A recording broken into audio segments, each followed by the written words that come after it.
सत श्री अकाल जी सारे नूं। मैं अमनदीप कौर हाजिर हाँ तुहाडी BA सैकेंड ईयर की पंजाबी की क्लास के नाल।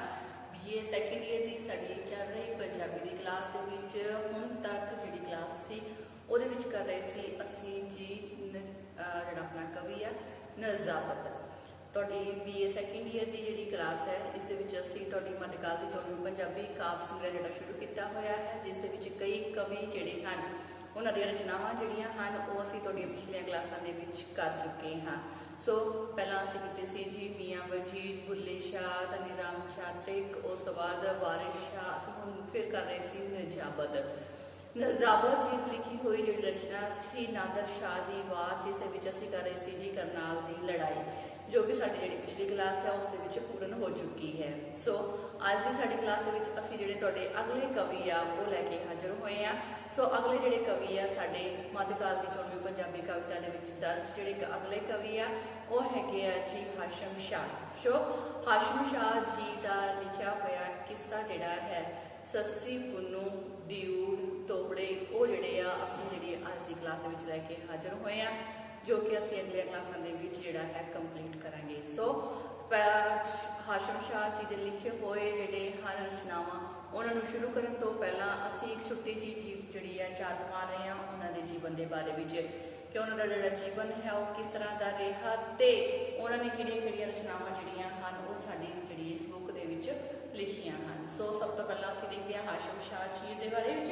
हाशम शाह जिहड़े हन जिन्हां दा जन्म जेकर असीं गल करदे हां ते जन्म तो पहला असीं गल करिए कि हाशम शाह जिहड़े हन सिख राज दा हाशम शाह सिख राज का सब तो प्रसिद्ध जिहड़ा है सिख राज का सब तो प्रसिद्ध काव्य कला वाला जिहड़ा कवि है, काव्य कला दे विच उस्ताद जिहड़ा कवि है वो मन्निया गया है।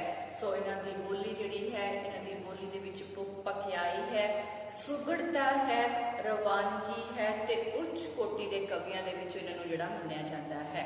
सो इन्हां नूं महाराजा रणजीत सिंह दे जिहड़ा समकाली जिहड़े दरबारी कवि भी मन्निया जाता है। महाराजा रणजीत सिंह के दरबारी कवि भी रह चुके हैं हाशम शाह जी। सो जन्म के बारे में जीवन के बारे में गल करते हैं। हाशम शाह जिहड़े हैं कहते उन्होंने जिहड़ा जन्म है वो 1500 जिहड़ा साडा है कवि एक जिहड़े राइटर है वो है जी प्रोफैसर प्यारा सिंह पदम।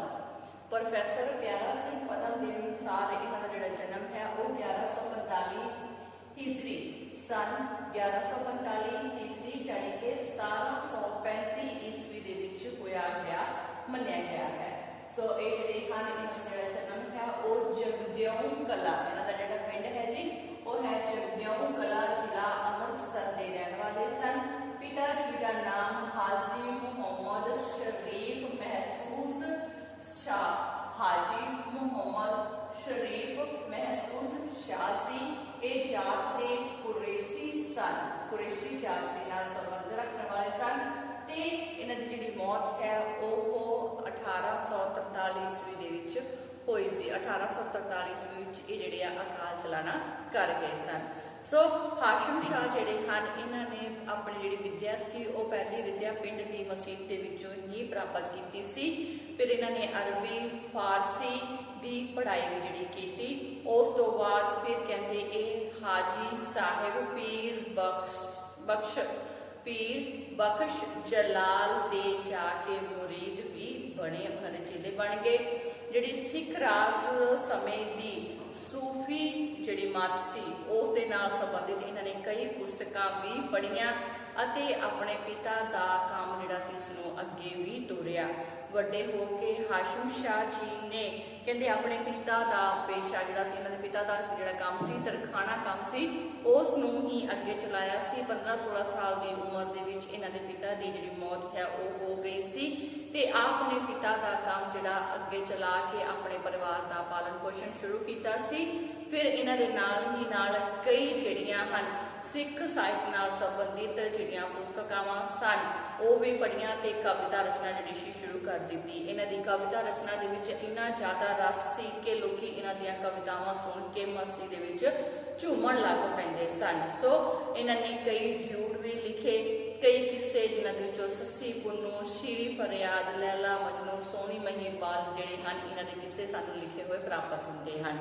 सो सूफी हाशम शाह जिहड़े हन वो सूफी फकीरां दे जिहड़े भी उन्हां दा ख्याल सन वो पूरा रखते सन ते आप भी जिहड़ा है इन्हां ने गृहस्थी जीवन धारण कीता सी। इन्हां दा जिहड़ा विआह है वो हो चुका सी, बच्चे भी सन ते कई जिहड़े वा पर जिहड़ा नॉर्मली ये जिहड़े आ कवि जिहड़े सन वो किस्सा कवि ही रहे सन। सो इन्हां ने कई रोमांटिक कहानियां भी लिखियां सन ते पर इन्हां दे विच ज़्यादा जिहड़ा रंग सी वो किस्से जिहड़ा सी किस्सा कावल सी ते कहंदे इन्हां ये जिहड़े सन सराई पक्षपात तो दूर रहने वाले जिहड़े मुसलमान कवि जिहड़े हन वो मन्ने गए सन। सो इन्हां दी जिहड़ी रचनावां हन, जेकर असीं इन्हां दी रचनावां की गल करदे हां तां इन्हां दी रचनावां दे विचों इन्हां ने दवैया छंद जिहड़ा है उस छंद दे विच कविता जिहड़ी है वधेरे करके लिखी है ते खालसा पंजाबी काव्य रूप जिहड़ा इन्हां ने सानूं दिता है। इस विच इन्हां ने किस्से कहानियां नूं बयान भी कीता है। दवैये दे अंत विच इन्हां ने 8 मात्रां दा जिहड़ा है कहते टोटा होर लगा के उसनूं ड्यूड जिहड़ा है वो बना के उसका अंत जिहड़ा कीता सी। सो इन्हां दी रचनावां की गल कीती जावे तां किस्सा सोहनी महिवाल, किस्सा हीर रांझा, शीरी फरियाद दी वार्ता, सस्सी पुन्नू, दोबड़े, शेर अफियां, सुनाजात, फिर ड्यूडा, 12 माह जिहड़ियां हन इन्हां ने पंजाबी साहित्य दे हिस्से दे विच पाइयां हन। सो ये जिहड़ियां रचनावां सन इन्हां ने पंजाबी साहित्य नूं जिहड़ियां सन अर्पण कीतियां सन। सो ये सीगी जी साडे कवि हाशम शाह जी ते हुण जिहड़ा है हाशम शाह जी दे लिखे हुए जिहड़ियां रचनावां हन जिन्हां दे विचों हाशम शाह दे कुछ दोहड़े, ड्यूड, किस्सा सस्सी पुन्नू जिहड़ा है ते सोहनी महिवाल वो साडी जिहड़ी इस बुक दे मध्यकाली जोनी पंजाबी कविता दे हिस्से विच आईयां हन। सो इन्हां रचनावां दे विचों असीं शुरुआत करन जा रहे हां हाशम शाह जी दे लिखे होए दोड़ियां तो। सो हाशम शाह दे लिखे हुए दोड़े जिहड़े हन जो साडी बुक दे विच सानूं दित्ते गए हन उन्हां तो असीं शुरुआत करदे हां ते नाल दी नाल आपां इह दोड़े पढ़ांगे ते नाल दी नाल इहदी बरसांग साहिब व्याख्या जिहड़ी है वो आपां करनी शुरू करांगे। सो अज दी क्लास शुरू करदे हां जी हाशम शाह दे लिखे हुए दोहड़ियां दे नाल। सो कहंदे बुद्ध सुध जिन समझ कुछ थोड़ी, हाशम शाह ने लिखा हुआ दोड़ा है जी। कहते बुद्ध सुध समझ जिन कुछ थोड़ी, सो खांदा खून जिगर दा, सो खांदा खून जिगर दा, जिसने लई बहार वसल दी, जिसने लई बहार वसल दी, सो होया असीर हिजर दा, असीर मतलब कैदी। सो कहते टूटी हुसन कमान ना सिखदी, क्यों पैंदा दाग पिंजर दा, टूटी हुसन कमाल। सो टूटी जिहड़ी है वो साडी मिठी जिहड़ी जुबान है, मिठी आवाज़ जिहड़ी है उसनूं कहा गया है। सो ये वैसे तो एक मिठी आवाज़ वाला छोटा पंछी है पर इत्थे साडी जुबान जिहड़ी है उसनूं कहा गया है हुसन कमाल। हुसन कमाल मतलब सोहणे बोल बोलना जेकर ना सिखदी, ठीक है जी। कहते क्यों पैंदा दाग पिंजर दा, हाशम शाह रस मूल दुखां दा, कहते जिस रस बदले दुख जरदा। सो ये सीगा जी पहला दोड़ा हाशम शाह लिखा है, पहला हम प्रसंग करिए। सो ये जिहड़ा है ये दोड़ा जिहड़ा है हाशम शाह जी का रचिया हुआ दोड़ा है ते मध्यकाल की जोड़वी पंजाबी कविता जिहड़ी है उस दे विच उस सॉरी इस काव्य संग्रह के विच दर्ज किया गया है। इस दौड़े के विच जिहड़ा साडा कवि है हाशम शाह उसने एक जिहड़ा है कुछ थोड़ी मत समझ वाले आशिक की अवस्था नूं साडे सामने बयान करदिया होया गल कीती है कि जिहड़ा साडा जीवन है उस दे विच दुखां दा मूल कारण साडे रस ही हन। असीं हर चीज़ का रस मानना चाहते हाँ, स्वाद मानना चाहते हाँ, सुख लेना चाहते हाँ। सो ये रस जो असी हर चीज़ का मानना चाहते हैं, जो स्वाद असी लेना चाहते हाँ, वही साडे जीवन दे विच मूल जिहड़ा है वो दुखों का कारण जिहड़ा है वो बनया हुआ है। सो व्याख्या वाल चलते हैं जी। कहते शुद्ध बुद्ध जिन समझ कुछ थोड़ी, सो खांदा खून जिगर दा। सो हाशम शाह जी कह रहे हैं कहते जिन्ना जिहड़ियां मनुख जिहड़े मनुख हन अजिही ਜਿਹੜੀ ਸਮਝ ਵਾਲੇ ਮਨੁੱਖ ਹਨ, ਕਹਿੰਦੇ ਜਿਨ੍ਹਾਂ ਦੀ ਸਮਝ ਕੁਝ ਥੋੜੀ ਹੁੰਦੀ ਹੈ, ਥੋੜੀ ਬਹੁਤੀ ਸਮਝ ਵਾਲੇ ਸੋਝੀ ਵਾਲੇ ਮਨੁੱਖ ਦੀ ਗੱਲ ਕਰਦੇ ਹੋਏ ਕਹਿੰਦੇ ਹਨ ਕਿ ਥੋੜੀ ਸਮਝ ਵਾਲਾ ਹੀ ਜਿਹੜਾ ਹੈ ਫਿਰ ਆਪਣੇ ਪ੍ਰੀਤਮ ਦੇ ਇਸ਼ਕ ਦਾ ਸ਼ਿਕਾਰ ਹੋ ਜਾਂਦਾ ਹੈ। ਨਾ ਤਾਂ ਬਹੁਤਾ ਚਲਾਕ ਜਿਹੜਾ ਹੈ ਉਹ ਇਸ ਅਵਸਥਾ ਦੇ ਵਿੱਚ ਪੈਂਦਾ ਹੈ ਤੇ ਨਾ ਹੀ ਮੂਰਖ ਜਿਹੜਾ ਹੈ ਉਹ ਇਸ ਅਵਸਥਾ ਦੇ ਵਿੱਚ ਆਉਂਦਾ ਹੈ। ਕਹਿੰਦੇ ਥੋੜੀ ਸਮਝ ਵਾਲਾ ਮਨੁੱਖ ਹੀ, ਥੋੜੀ ਮੋਟੀ ਸਮਝ ਰੱਖਣ ਵਾਲਾ ਮਨੁੱਖ ਹੀ ਫਿਰ ਆਪਣੇ ਜਿਹੜਾ ਹੈ ਪ੍ਰੀਤਮ ਦੇ ਇਸ਼ਕ ਦਾ ਸ਼ਿਕਾਰ ਹੋ ਜਾਂਦਾ ਹੈ ਤੇ ਆਪਣੇ ਜਿਗਰ ਦਾ ਖੂਨ ਜਿਹੜਾ ਹੈ ਉਹ ਉਸ ਜਿਗਰ ਦਾ ਖੂਨ ਉਸਨੂੰ ਉਸ ਦੀ ਖਾਤਰ ਦੇਣਾ ਪੈਂਦਾ ਹੈ। ਸੋ ਕਹਿੰਦੇ ਜਿਹੜੇ ਆਪਣੇ ਪ੍ਰਭੂ ਪਤੀ ਪ੍ਰੀਤਮ ਦੇ ਜਿਹੜੇ ਹਨ, ਜਿਨ੍ਹਾਂ ਨੇ ਆਪਣੇ ਪ੍ਰਭੂ ਪਤੀ ਪ੍ਰੀਤਮ ਦੇ ਮਿਲਾਪ ਦੀ ਬਹਾਰ ਨੂੰ ਮਾਣਿਆ ਹੈ, ਫਿਰ ਉਹਨਾਂ ਨੂੰ ਵਿਛੋੜੇ ਦਾ ਕੈਦ ਜਿਹੜਾ ਹੈ, ਵਿਛੋੜੇ ਦੀ ਕੈਦ ਜਿਹੜੀ ਹੈ ਉਹ ਵੀ ਝੱਲਣੀ ਪੈਂਦੀ ਹੈ। ਉਹਨਾਂ ਨੂੰ ਹੀ ਵਿਛੋੜੇ ਦਾ ਕੈਦੀ ਜਿਹੜਾ ਹੈ ਉਹ ਬਣਨਾ ਪੈਂਦਾ ਹੈ। ਸੋ ਇਸ ਦੇ ਲਈ ਉਦਾਹਰਨ ਦਿੰਦੇ ਹੋਏ ਕਹਿੰਦੇ ਹਨ ਕਿ ਜੇਕਰ ਤੂਤੀ ਜਿਹੜੀ ਹੈ, ਜੋ ਸਾਡੀ ਜ਼ਬਾਨ ਹੈ, ਉਸ ਦੀ ਗੱਲ ਕਰਦੇ ਹਨ, ਉਹ ਸੋਹਣੇ ਬੋਲ ਬੋਲਣੇ ਨਾ ਸਿੱਖਦੀ ਤਾਂ ਸ਼ਾਇਦ ਉਸ ਨੂੰ ਕਦੇ ਵੀ ਜਿਹੜੀ ਹੈ ਪਿੰਜਰੇ ਦੀ ਕੈਦ, ਪਾਪ ਦੰਦਾਂ ਰੂਪੀ ਪਿੰਜਰੇ ਦੀ ਕੈਦ ਦੇ ਵਿੱਚ ਨਹੀਂ ਰਹਿਣਾ ਪੈਂਦਾ ਸੀ। ਸੋ ਕਹਿੰਦੇ ਜਿਹੜਾ ਹੈ ਹਾਸ਼ਮ ਸ਼ਾਹ ਰਸ ਮੂਲ ਦੁੱਖਾਂ ਦਾ, ਜਿਸ ਰਸ ਬਦਲੇ ਦੁੱਖ ਜਲਦਾ। ਸੋ ਹਾਸ਼ਮ ਸ਼ਾਹ ਕਹਿੰਦੇ ਹਨ ਕਿ ਮਨੁੱਖ ਜਿਹੜਾ ਹੈ ਇਸ ਜੀਵਨ ਦੇ ਵਿੱਚ ਤੂੰ ਹਰ ਇੱਕ ਚੀਜ਼ ਦਾ ਰਸ ਮਾਣਨਾ ਚਾਹੁੰਦਾ ਹੈ, ਹਰ ਇੱਕ ਚੀਜ਼ ਦਾ ਸਵਾਦ ਲੈਣ ਦੀ ਇੱਛਾ ਰੱਖਦਾ ਹੈ। ਸੋ ਇਹ ਸਵਾਦ, ਇਹ ਰਸ ਹੀ ਤੇਰੀ ਜ਼ਿੰਦਗੀ ਦੇ ਵਿੱਚ ਦੁੱਖਾਂ ਦਾ ਜਿਹੜਾ ਮੂਲ ਕਾਰਨ ਹੈ। ਸੋ ਇਸ ਸਵਾਦ ਦੀ ਪ੍ਰਾਪਤੀ ਦੇ ਲਈ ਹਰ ਇੱਕ ਬੰਦਾ ਜਿਹੜਾ ਹੈ ਉਹ ਦੁੱਖ ਸਹਿੰਦਾ ਫਿਰਦਾ ਹੈ। ਸੋ ਇਹ ਸੀਗਾ ਜੀ ਹਾਸ਼ਮ ਸ਼ਾਹ ਜੀ ਦਾ ਪਹਿਲਾ ਲਿਖਿਆ ਹੋਇਆ ਦੋੜਾ। ਸੋ ਹੁਣ ਆਪਾਂ ਅਗਲੇ ਦੋੜੇ ਵਿੱਚ ਵੱਲ ਚੱਲਦੇ ਹਾਂ। ਅਗਲੇ ਦੋੜੇ 'ਚ ਕੀ ਗੱਲ ਕਰਦੇ ਨੇ? ਕਹਿੰਦੇ ਮੂਰਖ ਲੋਕ ਸਦਾ ਸੁਖ ਲੈਂਦੇ, ਮੂਰਖ ਲੋਕ ਸਦਾ ਸੁਖ ਲੈਂਦੇ ਤੇ ਰੋਜ਼ ਕਮਾਉਣ ਪੈਸਾ। ਸੋ ਪਹਿਲੇ ਦੋੜੇ ਦੇ ਵਿੱਚ ਉਹਨਾਂ ਨੇ ਥੋੜੀ ਸਮਝ ਵਾਲੇ ਮਨੁੱਖ ਦੀ ਗੱਲ ਕੀਤੀ ਹੈ ਕਿ ਜਿਸ ਮਨੁੱਖ ਨੂੰ ਥੋੜੀ ਸਮਝ ਹੁੰਦੀ ਹੈ, ਥੋੜੀ ਸੋਝੀ ਹੁੰਦੀ ਹੈ, ਸੋ ਉਹ ਹੀ ਪ੍ਰੀਤਮ ਦੇ ਇਸ਼ਕ ਦਾ ਸ਼ਿਕਾਰ ਹੁੰਦਾ ਹੈ ਤੇ ਫਿਰ ਉਸ ਜੋ ਆਪਣੇ ਪ੍ਰੀਤਮ ਦੇ ਪਿਆਰ ਦੀ ਮਿਲਾਪ ਜਿਹੜਾ ਹੈ ਉਸ ਨੂੰ ਮਾਣਦਾ ਹੈ, ਮਿਲਾਪ ਦਾ ਆਨੰਦ ਮਾਣਦਾ ਹੈ। ਸੋ ਉਸ ਨੂੰ ਫਿਰ ਜਿਹੜਾ ਹੈ ਵਿਛੋੜੇ ਦੀ ਕੈਦ ਵੀ ਝੱਲਣੀ ਪੈਂਦੀ ਹੈ। ਤੇ ਕਹਿੰਦੇ ਜਿਹੜਾ ਹੈ ਜਿਸ ਤਰ੍ਹਾਂ ਜੇਕਰ ਸਾਡੀ ਜ਼ੁਬਾਨ ਮਿੱਠੇ ਬੋਲ ਬੋਲਣੇ ਨਾ ਸਿੱਖਦੀ ਤੇ ਹੋ ਸਕਦਾ ਸੀ ਸ਼ਾਇਦ ਇਸ ਨੂੰ ਦੰਦਾਂ ਰੂਪੀ ਜਿਹੜੀ ਕੈਦ ਸੀ ਉਸ ਦੇ ਵਿੱਚ ਨਾ ਪਾਣਾ ਪੈਂਦਾ। ਸੋ ਸਾਡੇ ਜੀਵਨ ਦਾ ਜਿਹੜਾ ਮੂਲ ਦੁੱਖਾਂ ਦਾ ਕਾਰਨ ਹੈ ਉਹ ਸਾਡਾ ਸਵਾਦ, ਸਾਡਾ ਰਸ ਹੀ ਹੈ। ਇਹਨਾਂ ਇੱਛਾਵਾਂ ਨੂੰ, ਇਸ ਰਸ ਨੂੰ ਮਾਣਨ ਦੇ ਲਈ, ਇਸ ਸਵਾਦ ਨੂੰ ਪੂਰਾ ਕਰਨ ਦੇ ਲਈ ਮਨੁੱਖ ਫਿਰ ਕਈ ਤਰ੍ਹਾਂ ਦੇ ਦੁੱਖ ਜਿਹੜਾ ਹੈ ਉਹ ਸਹਿੰਦਾ ਹੈ। ਸੋ ਅਗਲਾ ਦੋੜਾ ਕਹਿੰਦੇ ਮੂਰਖ ਲੋਕ ਸਦਾ ਸੁਖ ਸੌਂਦੇ ਤੇ ਰੋਜ਼ ਕਮਾਵਣ ਪੈਸਾ, ਨਾ ਕੁਝ ਊਚ ਨਾ ਨੀਚ ਪਛਾਨਣ, ਨਾ ਪ੍ਰੇਮ ਹੀ ਜਾਣਨ ਕੈਸਾ, ਸ਼ਾਲਾ ਨਿਜ ਹੋਵੇ ਚਤੁਰਾਈ, ਸਾਨੂੰ ਖੁਆਰ ਕੀਤਾ ਤੁਧ ਐਸਾ। ਕਹਿੰਦੇ ਹਾਸ਼ਮ ਕਾਟ ਪ੍ਰੇਮ ਕਰਿੰਦਾ, ਜਿਸ ਹੋਵੇ ਹੋਸ਼ ਵਿੱਚ ਜੈਸਾ, ਜਿਸ ਹੋਸ਼ ਹੋਵੇ ਵਿੱਚ ਜੈਸਾ।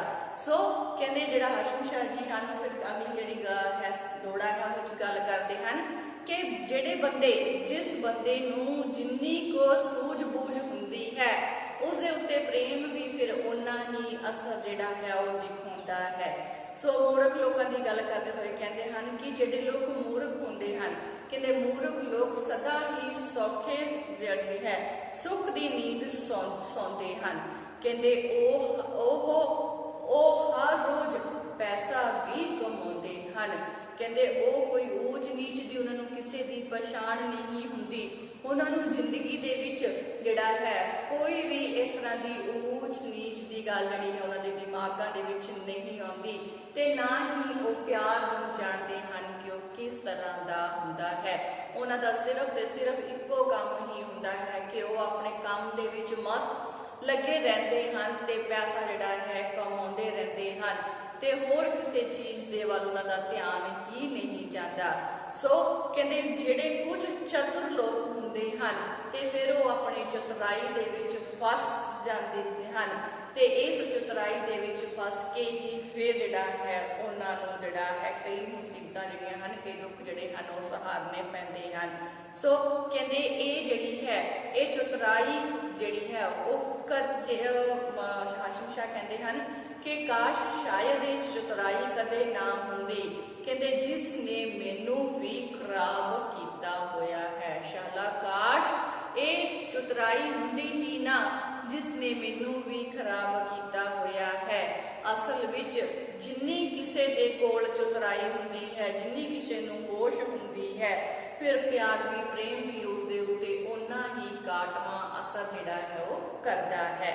सो अगे चलदे हैं जी, कहंदे जिस विच चिणक विरोह दी पईयां, जिस विच चिणक विरोह दी पईयां, कहंदे तिस नाल लहू मुख धोता, जिस विच चिणक लहू दी पईयां विरहों दी पईयां तिस नाल लहू मुख धोता, शमै जमाल डिठा परवानै। शमै जमाल जिहड़ी है बत्ती जिहड़ी जगदी हुंदी है उसनूं क्या गया है शमा जमाल डिठा परवाने, कहंदे अते आण शहीद खलोता ना जा मंसूर होया मदमाता, तद सूली नाल परोता, हाशम इश्क अजिहा मिलिया जिस दीन मजहब सब तोता। सो जिहड़ा इस जोड़े दे विच हाशिम शाह जी ने जिहड़ी गल कीती है वो इश्क ते बिरहा जिहड़ा है विछोड़ा जिहड़ा है उसदी जिहड़ा दुख दी जिहड़ा जिक्र है इत्थे हाशिम शाह जी ने जिहड़ा कीता है। सो हाशिम शाह कहंदे हन कि कहंदे जिस मनुख दे दिल दे विच बिरहों दी विछोड़े दी चंगियाड़ी पैदा हो जाती है, जिस मनुख दे दिल दे विच प्रीतम दे विछोड़े दी चंगियाड़ी पैदा हो जाती है, कहंदे समझ लो उसकी हालत फिर इस तरह है जिस तरह उसने लहू दे नाल जिहड़ा अपना मुंह है उसनूं धो लिया होवे। सो कहंदे उसकी हालत फिर उस परवाने वर्गी हो जाती है जो शमा दी चमक दमक देख के उसके उत्ते शहीद होने दे लई पहुंच जाता है। सो भाव जिहड़ा है कहंदे जिसने विछोड़े दा जिहड़ा दुख है वो विछोड़े दे दुख का जिक्र करते हुए कहते हैं कि जिस दे अंदर विछोड़े दी विरहों दी चंगियाड़ी पैदा हो जाती है उसनूं तां फिर कई तरह के दुखों का सामना जिहड़ा है वो करना ही पैंदा है। फिर उसकी हालत ये हो जाती है जिस तरह उसने लहू नाल अपना मुंह धो लिया होवे, कहंदे फिर उसकी हालत उस परवाने वर्गी हुंदी है जो शमा की चमक दमक देख के उसके उत्ते अपनी जान देने दे लई आ पहुंचता है।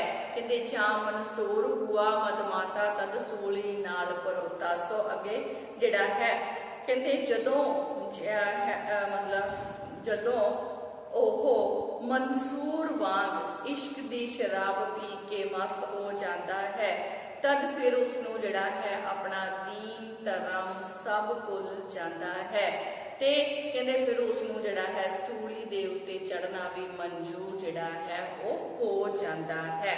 मंसूर जिहड़ा है ईरान दा सूफी फकीर सी जिसनूं अनलहक जिहड़ा है अनलहक ने कहन दे उत्ते सूली दे उत्ते जिहड़ा चढ़ा दिता गया सी। सो जिहड़ा है एक विछोड़े की गल करते हुए कहते हैं कि जिस दे अंदर विछोड़े की चिणक जिहड़ी है वो पैदा हो जाती है उसनूं कई तरह के दुखों का सामना करना पैंदा है ते इस विछोड़े के कारण फिर कहंदा उसकी जिहड़ी हालत है वो इस तरह की हो जाती है जिस तरह जिहड़ा है पर शमा की चमक दमक देख के परवाना उसके उत्ते आके सड़न दे लई जिहड़ा है मजबूर हो जाता है। वो उसकी चमक दमक दे विच ऐसा जिहड़ा है मदमस्त हो जाता है कि उसनूं चमक दमक देखदियां ही शहीद होने लई उसके उत्ते आ खड़ा हुंदा है ते उसकी हालत फिर उस मंसूर वर्गी हो जाती है जो कहते इश्क दी शराब दे विच मस्त हो के सूली ते चढ़ना भी मंजूर जिहड़ा है कर लैंदा है ते फिर उसनूं अपना दीन धर्म जिहड़ा है सब कुछ भुल जाता है। सो अगे चलदे आ कहंदे तैनूं हुसन खराब करींदा मैनूं समझ सताया ज्यों ज्यों आण हुसन दियां समझा, कहंदे मैनूं उठदा दून सो उठदा सूल सवाया समझे दर्द डिठे सब दुखिया जिन समझ समझ दुख लाया आतिश समझ जिन्ना विच हाशम ਉਹਨਾਂ ਆਪਣਾ ਆਪ ਜਲਾਇਆ। ਸੋ ਜਿਹੜਾ ਹੈ ਹੁਸਨ ਦੀ ਜਿਹੜੀ ਗੱਲ ਹੈ ਕਰਦਾ ਹੋਇਆ ਕਹਿੰਦਾ ਹੈ, ਕਹਿੰਦੇ ਤੈਨੂੰ ਜਿਹੜਾ ਤੇਰਾ ਹੁਸਨ ਖਰਾਬ ਕਰਦਾ ਹੈ, ਤੈਨੂੰ ਤੇਰੇ ਹੁਸਨ ਨੇ ਖਰਾਬ ਕੀਤਾ ਹੋਇਆ ਹੈ, ਪਰ ਮੈਨੂੰ ਮੇਰੀ ਸਮਝ ਜਿਹੜੀ ਹੈ ਉਹ ਤੰਗ ਕਰਦੀ ਹੈ। ਤੈਨੂੰ ਤੇਰਾ ਹੁਸਨ ਖਰਾਬ ਕਰ ਰਿਹਾ ਹੈ ਤੇ ਮੈਨੂੰ ਮੇਰੀ ਸਮਝ ਖਰਾਬ ਕਰਦੀ ਹੈ। ਕਹਿੰਦੇ ਜਿਉਂ-ਜਿਉਂ ਮੈਂ ਤੇਰੇ ਹੁਸਨ ਨੂੰ ਸਮਝਣ ਦੀ ਕੋਸ਼ਿਸ਼ ਕਰਦਾ ਹਾਂ, ਮੈਂ ਤੇਰੇ ਹੁਸਨ ਨੂੰ ਸਮਝਣ ਦੀਆਂ ਜਿਹੜੀਆਂ ਤੇਰੇ ਹੁਸਨ ਦੀਆਂ ਜਿਹੜੀਆਂ ਰਹੱਸਮਈ ਗੱਲਾਂ ਹਨ ਉਹਨਾਂ ਨੂੰ ਸਮਝਣ ਦੀ ਕੋਸ਼ਿਸ਼ ਕਰਦਾ ਹਾਂ, ਇਹਨਾਂ ਦੀ ਮੈਨੂੰ ਸਮਝ ਆਉਂਦੀ ਹੈ, ਤਿਉਂ-ਤਿਉਂ ਕਹਿੰਦੇ ਮੈਂ ਇਸ ਰਹੱਸਮਈ ਚੀਜ਼ ਦੇ ਵਿੱਚ ਹੋਰ ਵੀ ਜਿਹੜਾ ਹੈ ਉਹ ਖੁੱਬਦਾ ਜਾਂਦਾ ਪ੍ਰਤੀਤ ਕਰਦਾ ਹਾਂ। ਇਹ ਜਿਹੜੀ ਚੀਜ਼ ਹੈ ਕਹਿੰਦੇ ਇਹ ਮੈਨੂੰ ਹੋਰ ਵੀ ਜ਼ਿਆਦਾ ਆਪਣੇ ਸਾਹਮਣੇ ਝਲਕਦੀ, ਇਸ ਦੀ ਜਿਹੜੀ ਰਹੱਸਮਈ ਹੈ, ਇਸ ਦਾ ਜਿਹੜਾ ਰਹੱਸਿਆ ਹੈ ਉਹ ਮੈਨੂੰ ਆਪਣੇ ਸਾਹਮਣੇ ਹੋਰ ਵੀ ਗੁੰਝਲਦਾਰ ਹੁੰਦਾ ਜਾਂਦਾ ਦਿਖਾਈ ਦਿੰਦਾ ਹੈ। ਕਹਿੰਦੇ ਤਿਉਂ-ਤਿਉਂ ਮੇਰੇ ਅੰਦਰ ਜਿਹੜਾ ਹੈ ਜਦੋਂ ਮੈਂ ਇਸ ਨੂੰ ਸਮਝਣ ਦੀ ਕੋਸ਼ਿਸ਼ ਕਰਦਾ ਹੈ ਤੇ ਇਸ ਰਹੱਸ ਦੀ ਚਮਕ ਮੇਰੇ ਸਾਹਮਣੇ ਹੋਰ ਗੂੰਜ ਸਵਾਈ ਹੁੰਦੀ ਜਾਂਦੀ ਹੈ। ਤਿਉਂ-ਤਿਉਂ ਮੇਰੇ ਅੰਦਰ ਪਹਿਲਾਂ ਨਾਲੋਂ ਵੱਧ ਜਿਹੜਾ ਦੁੱਖ ਹੈ ਉਹ ਪੈਦਾ ਹੋ ਜਾਂਦਾ ਹੈ। ਮੈਂ ਇਸ ਨੂੰ ਹੋਰ ਸਮਝਣ ਦੇ ਲਈ, ਹੋਰ ਜਿਹੜਾ ਦੁੱਖ ਹੈ ਉਹਨਾਂ ਨੂੰ ਸਹਾਰਨ ਦੇ ਲਈ ਅੱਗੇ ਵੱਧ ਜਾਂਦਾ ਹਾਂ। ਸੋ ਜਿਹੜੇ ਹੁਸਨ ਨੂੰ ਸਮਝ ਕੇ ਦੁੱਖ ਲਾਉਂਦੇ ਹਨ, ਕਹਿੰਦੇ ਸਮਝੇ ਦਰਦ ਜਿੱਥੇ ਸਭ ਦੁਖੀਆ, ਜਿਹੜੇ ਹੁਸਨ ਨੂੰ ਸਮਝ ਕੇ ਦੁੱਖ ਲਾਉਂਦੇ ਹਨ ਉਹ ਇਸ ਦੁਖੀਏ ਸੰਸਾਰ ਦੇ ਵਿੱਚ ਦੇ ਸਾਰੇ ਹੀ ਜਿਹੜੇ ਦੁੱਖ ਹਨ ਉਹਨਾਂ ਨੂੰ ਸਹਿਣੇ ਪੈਂਦੇ ਹਨ, ਸਾਰੇ ਹੀ ਦੁੱਖਾਂ ਨੂੰ ਲਾ ਲੈਂਦੇ ਹਨ।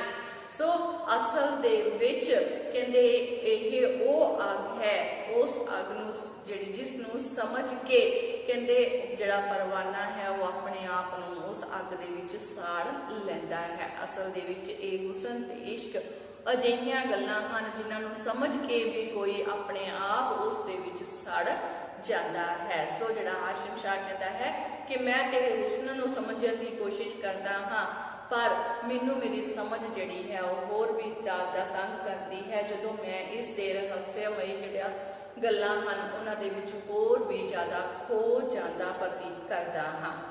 ਸੋ ਅੱਗੇ ਜਿਹੜਾ ਹੈ ਗੱਲ ਕਰਦੇ ਹਨ, ਕਹਿੰਦੇ ਮੁੱਦਤ ਹਿਰਸ ਜਹਾਨੀ ਵਾਲਾ ਮੈਂ ਦਿਲ ਵਿੱਚ ਬਾਗ ਲਗਾਇਆ।